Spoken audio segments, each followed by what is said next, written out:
नमस्कार दोस्तों, quality learning के डिजिटल प्लेटफॉर्म पे आपका स्वागत है। मैं आनंद सर एक बार फिर एक नए वीडियो के साथ, एक यूनिक कंटेंट और बेहतर टीचिंग मेथड के साथ आपके समक्ष एक नई ऊर्जा और एक नई उम्मीद के साथ आपकी शिक्षा को बेहतर बनाने के लिए। तो चलिए शुरू करते हैं वीडियो को। लेकिन उससे पहले मैं चाहूँगा कि अगर आप हमारे चैनल पर नए हैं और अभी तक आपने हमारे चैनल को सब्सक्राइब और लाइक नहीं किया है तो उसको कर ले, ताकि आपसे महत्वपूर्ण कंटेंट मिस न हो जाए। अपने दोस्तों के बीच शेयर करना नहीं भूलें, ताकि उनको भी आपके साथ साथ पर्याप्त लाभ उनको भी मिल सके। आज हम जिस टॉपिक की बात करने वाले हैं वो हमारा है खिलाफत आंदोलन। खिलाफत आंदोलन के बारे में हम इस वीडियो के माध्यम से हम जान पाएंगे कि खिलाफत आंदोलन क्या था, ये कब हुआ और ये किस तरह से इसकी समाप्ति हुई, भारतीय राजनीति पर इसका क्या प्रभाव पड़ा, महात्मा गांधी ने क्यों इस खिलाफत आंदोलन का नेतृत्व किया और अपने असहयोग आंदोलन के दौरान इसको अपने आंदोलन में जगह दी। तो चलिए शुरू करते हैं वीडियो को। देर नहीं करते हुए हम देखते हैं एक एक चीज़ को। पहले हम समझेंगे कि एक्चुअली हमारा खिलाफत आंदोलन क्या था। खिलाफत आंदोलन जो है वो आपको शुरू हुआ है 1919 में और इसकी समाप्ति हुई है 1924 में। अब देखिए, खिलाफत आंदोलन के बारे में हम थोड़ा सा तथ्य जान लेते हैं, कुछ फैक्ट जानते हैं कि क्या है। कि देखा जाए तो इस आंदोलन का सीधे तौर पर भारत से कोई संबंध नहीं था, बल्कि तुर्की में खलीफा पद की पुनर्स्थापना करना और वहां के धार्मिक क्षेत्र पर लगे प्रतिबंधों को हटाना था। इस खिलाफत आंदोलन का एकमात्र उद्देश्य ये था कि तुर्की में जो खलीफा पद होता था उसको पुनः स्थापित करना और वहाँ के जो धार्मिक क्षेत्र हैं, वहाँ के जो भी धार्मिक क्षेत्र थे उस पर प्रतिबंध लगाए गए थे, उसको हटाना था। अब देखिए आगे क्या हुआ। इस खिलाफत आंदोलन से और मुख्य तथ्य क्या है वो आप देख लीजिए। जो भारत के मुसलमान तुर्की के जो सुल्तान हैं उसको इस्लाम का खलीफा मानते थे। प्रथम विश्व युद्ध में तुर्की जो है मित्र राष्ट्रों के विरुद्ध युद्ध लड़ रहा था। अब ध्यान रखेंगे, प्रथम विश्व युद्ध कब हुआ था? ये 1914 में शुरू हुआ था और 1918 में खत्म हुआ था। दो पक्षों के, एक तरफ से मित्र राष्ट्र और दूसरे तरफ जर्मनी और ये तुर्की लड़ रहा था। साथ में ऑस्ट्रिया थे, हंगरी थे। और मित्र राष्ट्र की तरफ से जो है वो हमारा ब्रिटेन था, फ्रांस था, इटली था, रसिया था और फिर बाद में अमेरिका भी शामिल हुआ था। इस बात को भी आप ध्यान रखेंगे। नेक्स्ट देखिए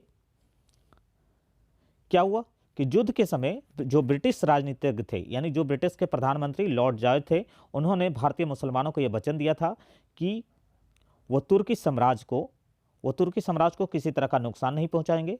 लेकिन युद्ध के बाद इन्होंने क्या किया वो भी आप ध्यान से देख लीजिए। युद्ध के बाद इन्होंने क्या किया वो देखिए। समाप्ति के बाद ब्रिटिश सरकार ने तुर्की साम्राज्य का विघटन करने का निश्चय कर लिया। इससे भारतीय मुसलमान की सहानुभूति जो है तुर्की के प्रति बढ़ गई और साथ ही साथ सरकार की जो कुछ दमनकारी नीतियां भारत में चल रही थी, जैसे कि आपका रॉलेट एक्ट बिल था, जलियांवाला बाग हत्याकांड, जिसकी चर्चा हम अपने प्रीवियस वीडियो में कर चुके हैं। अगर आपने नहीं देखा है तो उसको आप जाकर देख लें। डिस्क्रिप्शन बॉक्स में हमने वो लिंक शेयर कर दिया है, आप उसको वहाँ से देख सकते हैं कि जलियांवाला बाग हत्याकांड क्या है, रॉलेट एक्ट बिल क्या है और इसका किस तरह से हमारे भारतीय राजनीति पर प्रभाव पड़ा। तो आगे हम बात करते हैं। तो इस तरह का जो बिल साथ में अंग्रेज़ों ने पास किया था भारत में और जलियांवाला बाग हत्याकांड जैसी घटना ने इस आंदोलन को और भी उत्तेजित कर दिया। देखिए, इस आंदोलन को और भी क्या कर दिया, उत्तेजित कर दिया। अब क्या हुआ कि जो राष्ट्रीय भावना और मुस्लिम धार्मिक असंतोष का समन्वय आरंभ हुआ, जो खिलाफत आंदोलन के रूप में हमें देखने को मिला। अब देखिए, इस आंदोलन का महत्व तब बढ़ जाता है जब गांधी जी इसका नेतृत्व करते हैं। तो गांधी जी ने इसे हिंदू मुस्लिम एकता का एक सुनहरा अवसर के रूप में देखा और खिलाफत आंदोलन ने उस समय अधिक जोर पकड़ लिया जब महात्मा गांधी ने इसका नेतृत्व किया और अपने असहयोग आंदोलन में इसको जगह दी। चूंकि महात्मा गांधी का संबंध इस आंदोलन से जुड़ा हुआ था, इसलिए इस आंदोलन का महत्व जो है वो ज़्यादा ही बढ़ जाता है। अब बात करेंगे हम कुछ महत्वपूर्ण प्रश्न जो खिलाफत आंदोलन से जुड़े हैं इस वीडियो के दौरान, जो आपके एग्जामिनेशन पॉइंट ऑफ व्यू से हमने बनाए हैं। इसलिए आप हमारे वीडियो को लाइक करिए, सब्सक्राइब करिए और हमारे साथ जुड़े रहिए महत्वपूर्ण कंटेंट के लिए। तो हम शुरू करते हैं इस पर आधारित प्रश्नों को। तो सबसे पहले हम देखेंगे कि किसको इस्लाम का खलीफा माना जाता था। तो देखिए, इस्लाम का खलीफा जो माना जाता था ना, वो हमारा कौन था? तो वह था तुर्की को इस्लाम का खलीफा माना जाता था। अब देखिए, नेक्स्ट क्वेश्चन आपसे पूछेगा कि किस संधि के द्वारा तुर्की का विभाजन किया गया था। तो देखिए, सब एक होती है सेब्रे की संधि। देखिए, आपको सेब्रे की संधि या कहीं कहीं सीवर्स की संधि भी मिलता है। ध्यान रखिएगा कि सेब्रे या सीवर्स की संधि के द्वारा ही तुर्की का विभाजन किया गया था। ये ब्रिटेन ने तुर्की का विभाजन किया था। नेक्स्ट देखिए, ये आप पूछेगा कि सीब्रे की संधि कब हुई थी। नेक्स्ट क्वेश्चन हमारा देखिए कि जो सीब्रे या सीवर्स की संधि कब हुई थी। तो 10 अगस्त 1920 को ये सीब्रे या सीवर्स की संधि हुई थी। और ये संधि किसके बीच हुई थी? अंग्रेजों और तुर्की के बीच ये संधि की गई थी। और इसी के संधि के तहत जो है वो तुर्की का विभाजन किया गया था। नेक्स्ट क्वेश्चन देखिए हमारे पास। नेक्स्ट क्वेश्चन है कि खिलाफत आंदोलन के क्या कारण थे। इस बात को आप ध्यान रखेंगे कि खिलाफत आंदोलन के क्या कारण थे, वो हम जान लेते हैं कि क्यों ये खिलाफत आंदोलन हुआ था। इस बात को भी हम ध्यान रखेंगे। तो देखिए, हमारा खिलाफत आंदोलन के मुख्यतः 3 या 4 कारण थे, उसको आप एक एक करके देख लीजिए। पहला है कि सेब्र की संधि द्वारा तुर्की का विभाजन किया जाना। इसके कारण जो है खिलाफत आंदोलन शुरू हुआ, क्योंकि जो भारतीय मुसलमान नहीं चाहते थे कि तुर्की का विभाजन हो, तो इस वजह से खिलाफत आंदोलन ने शुरू हुआ था मुसलमानों द्वारा। अब यहाँ देखिए, नेक्स्ट क्वेश्चन है कि मित्र राष्ट्रों द्वारा तुर्की के खलीफा का अपमान करना। अब चूंकि जो भारतीय मुसलमान हैं तुर्की के खलीफा, तुर्की के जो सुल्तान था उसको खलीफा मानते थे, और उनको ये लग रहा था कि मित्र राष्ट्र द्वारा जो है तुर्की के खलीफा का अपमान किया जा रहा है। तो इन्होंने धार्मिक भावना से जोड़ते हुए अपना अपमान समझा, और इस वजह से इन्होंने आंदोलन किया ताकि तुर्की के खलीफा का पद जो है उसकी पुनर्स्थापना की जाए, उनको फिर से प्रतिष्ठा दी जाए, इसको लेकर।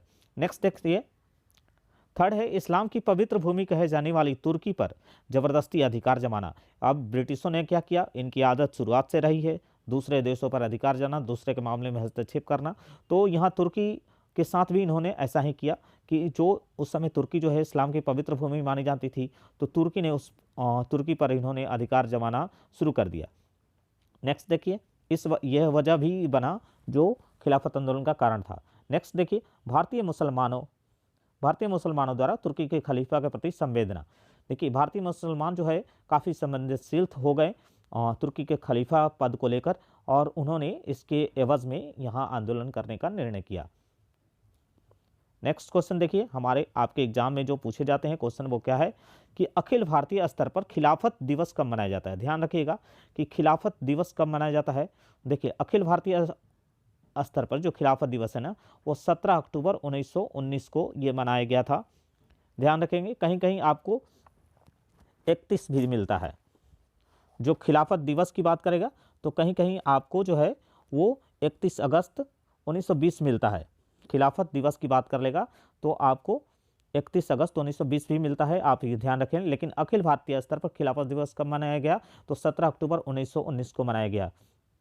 अब यहाँ देखिए, अखिल भारतीय खिलाफत कमेटी का गठन कब हुआ था, तो वो सितंबर 1919 में अखिल भारतीय खिलाफत कमेटी का गठन हुआ था। नेक्स्ट क्वेश्चन देखिए, अखिल भारतीय खिलाफत कमेटी की जो अध्यक्षता है, अखिल भारतीय खिलाफत कमेटी की अध्यक्षता किसने की थी, तो देखिए अखिल भारतीय खिलाफत कमेटी के जो अध्यक्षता जो की गई है ना, वो आपको महात्मा गांधी द्वारा की गई है। किसके द्वारा की गई है, तो महात्मा गांधी द्वारा इनकी अध्यक्षता की गई है। अखिल भारतीय खिलाफत कमेटी का जो है अध्यक्षता की गई है वो महात्मा गांधी द्वारा। और ये कब महात्मा गांधी द्वारा अध्यक्षता की गई है, तो 24 नवंबर 1919 को ये की गई है। अब देखिए, इस दौरान उन्होंने क्या किया, इस दौरान जो है महात्मा गांधी ने ये सलाह दी कि उनके सामने एकमात्र रास्ता असहयोग आंदोलन का है, जिसे समिति द्वारा मान लिया गया। इस आंदोलन के अध्यक्ष थे महात्मा गांधी। इस आंदोलन के दौरान उन्होंने ये कहा कि उनके सामने मात्र एक विकल्प बचा है, असहयोग आंदोलन, जिससे समिति द्वारा मान लिया गया आसानी से। नेक्स्ट क्वेश्चन देखिए, नेक्स्ट क्वेश्चन है कि महात्मा गांधी द्वारा अखिल भारतीय खिलाफत कमेटी की अध्यक्षता कहां पर की गई थी, तो ये दिल्ली में की गई थी। महात्मा गांधी द्वारा ये अध्यक्षता जो है वो दिल्ली में की गई थी, इस बात को भी आप ध्यान रखेंगे। नेक्स्ट क्वेश्चन देखिए, इसमें क्या हुआ, इस सम्मेलन में क्या हुआ था जब महात्मा गांधी ने बुलाया इस सम्मेलन को। नवंबर 1919 में महात्मा गांधी द्वारा हिंदू मुसलमानों का संयुक्त सम्मेलन खिलाफत के प्रश्न पर विचार करने के लिए दिल्ली में इन्होंने बुलाया। महात्मा गांधी द्वारा एक सम्मेलन बुलाया गया जिसमें हिंदुओं और मुसलमानों को शामिल किया गया। अब इस सम्मेलन में एक्चुअली हुआ क्या था, तो सम्मेलन के सामने प्रस्तुत प्रश्न मुस्लिम विरोध का रूप निश्चित करना था, जिसमें हिंदू भी उसमें भाग ले रहे थे। तो इस सम्मेलन में हमने कहा कि हिंदू और मुस्लिम दोनों साथ थे और खिलाफत के प्रश्न पर विचार हो रहे थे। इसको लेकर सम्मेलन हुआ महात्मा गांधी द्वारा दिल्ली में। देखिए इस सम्मेलन में क्या परिणाम निकला। देखिए अंत में गांधी जी ने यह तय किया और कहा कि जब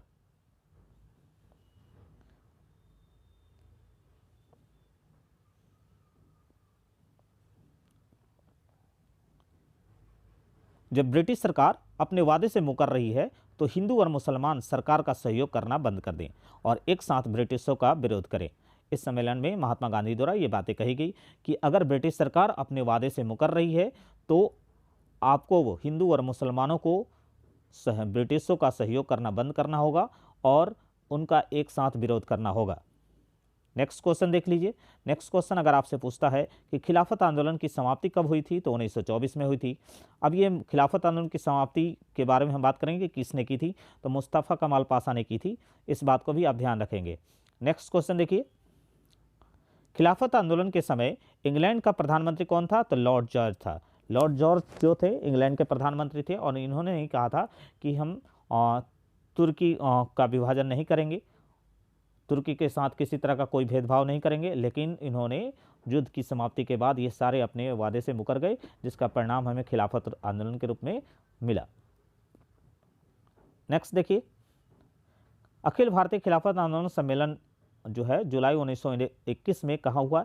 देखिए एक अखिल भारतीय खिलाफत कमेटी का गठन जो है 1919 में होता है और एक अखिल भारतीय खिलाफत सम्मेलन जो है 1921 में भी बुलाया जाता है और ये होता वो दिल्ली में हुआ था और ये होता है कराची में।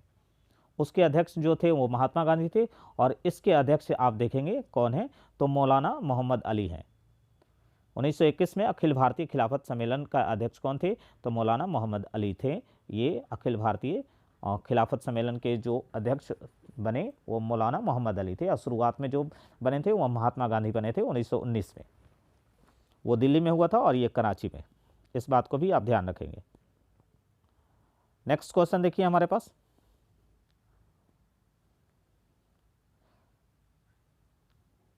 नेक्स्ट क्वेश्चन है इसी खिलाफत आंदोलन से जुड़ा हुआ।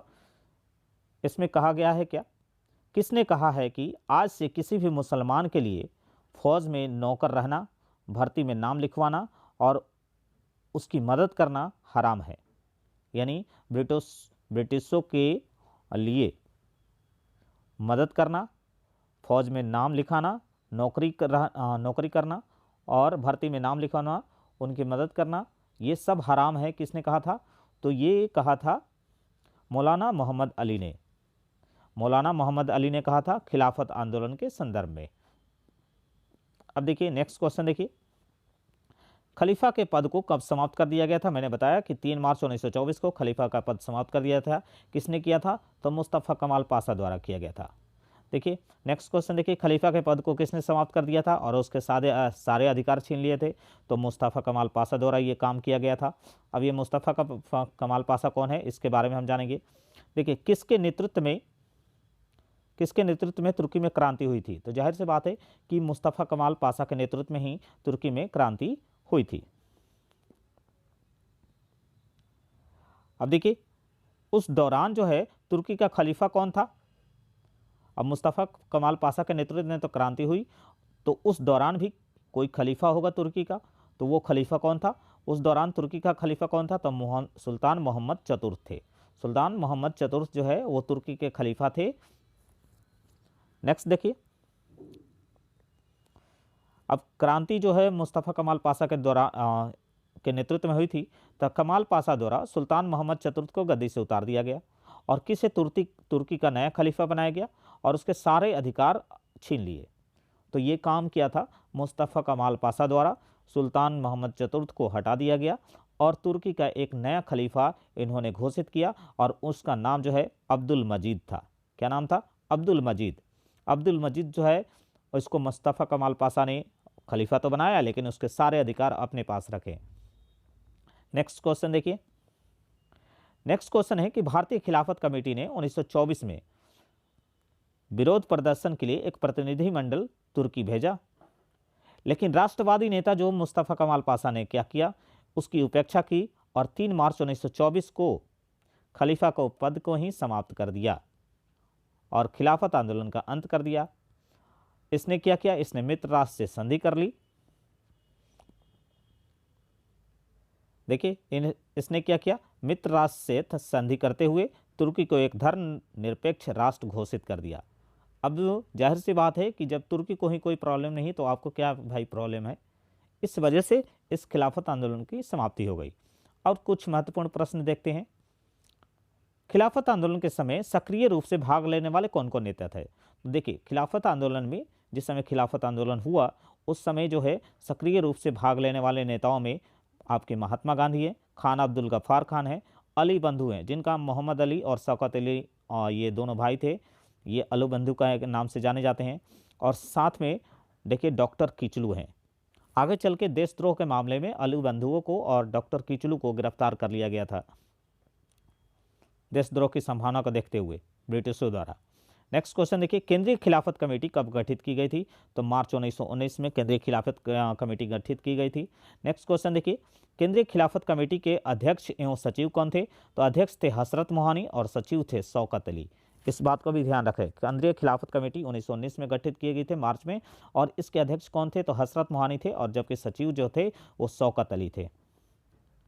नेक्स्ट क्वेश्चन देख लीजिए, कहता है कि ये केंद्रीय खिलाफत कमेटी में जो है कुछ अन्य सदस्य थे।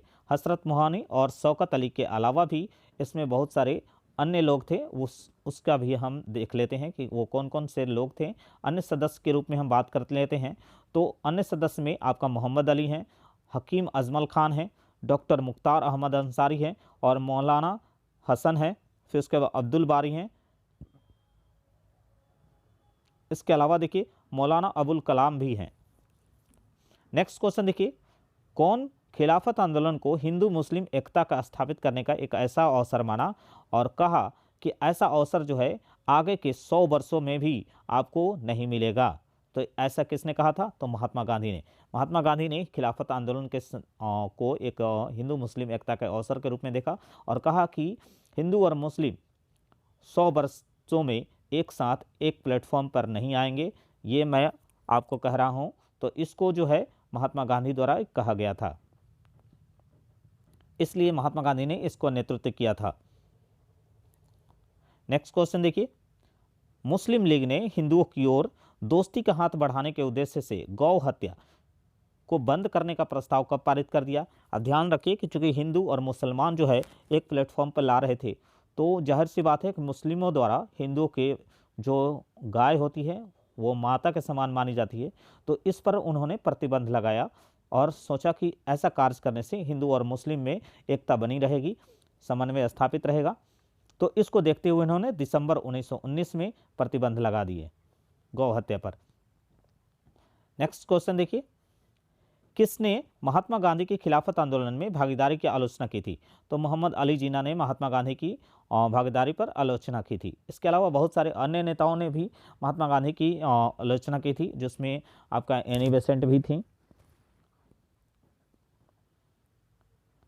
देखिए नेक्स्ट क्वेश्चन देखिए, हाजिम उल मुल्क की उपाधि जो है अंग्रेजों द्वारा किसको दी गई थी। हाजिम उल मुल्क की उपाधि जो है हकीम अजमल खान को दी गई थी। हकीम अजमल खान को ये उपाधि दी गई थी। देखिए किस आंदोलन के दौरान हकीम अजमल खान द्वारा हाजिल मुल्क की उपाधि को लौटा दी गई। तो खिलाफत आंदोलन के दौरान जो है हाजिल उल मुल्क की उपाधि जो है हकीम अजमल खान ने लौटा दी। नेक्स्ट क्वेश्चन देखिए, किस पत्र में अली बंधुओं द्वारा तुर्की और इस्लाम की परंपराओं के प्रति सहानुभूति व्यक्त की गई थी। तो तुर्की और इस्लाम की परंपराओं के प्रति सहानुभूति व्यक्त की गई थी, ये अली बंधुओं द्वारा अपने पत्र जो है कामरेड में किया गया था। किस में किया गया था। तो कामरेड में किया गया था। इन्होंने इस पत्र में मुस्लिम खलीफाओं के प्रति सहानुभूति और तुर्की के प्रति सहानुभूति व्यक्त की थी, तो वो था कामरेड। नेक्स्ट क्वेश्चन देखिए कि जो कामरेड का संबंध है ना किससे था। तो ये अली बंधुओं से था। ये अली बंधुओं जो है इस पत्र का संपादन कर रहे थे, इस बात को भी आप ध्यान रखेंगे। नेक्स्ट क्वेश्चन देखिए, किनको राजद्रोह की संभावना को देखते हुए गिरफ्तार कर लिया गया था। तो मैंने आपको पहले ही बता दिया है कि राजद्रोह की संभावना को देखते हुए अली बंधुओं को और जो डॉक्टर सैफुद्दीन किचलू हैं उनको गिरफ्तार कर लिया गया था।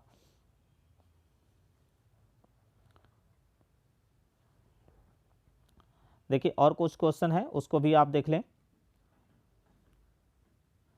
नेक्स्ट क्वेश्चन है किसके नेतृत्व में तुर्की में क्रांति हुई थी? तो मुस्तफ़ा कमाल पाशा के नेतृत्व में तुर्की में क्रांति हुई थी। नेक्स्ट क्वेश्चन देखिए मुस्तफ़ा कमाल पाशा के नेतृत्व में तुर्की में क्रांति कब हुई थी? इस बात को भी आप ध्यान रखेंगे। तो नवंबर 1922 में ये क्रांति शुरू हुई थी। नेक्स्ट क्वेश्चन देखिए खिलाफत आंदोलन के समय ब्रिटेन का प्रधानमंत्री कौन था? मैंने बता चुका हूं कि लॉर्ड जॉर्ज थे। इस बात को भी ध्यान रखेंगे कि ब्रिटेन का प्रधानमंत्री कौन थे? तो लॉर्ड जॉर्ज थे। नेक्स्ट क्वेश्चन आपका देख लीजिए।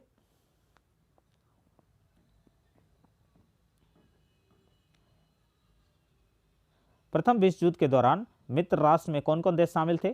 तो प्रथम विश्व युद्ध के दौरान जो है मित्र राष्ट्र में ब्रिटेन था, फ्रांस था, इटली था, रूस था, अमेरिका था, जैसे देश जो है वो मित्र राष्ट्र में थे।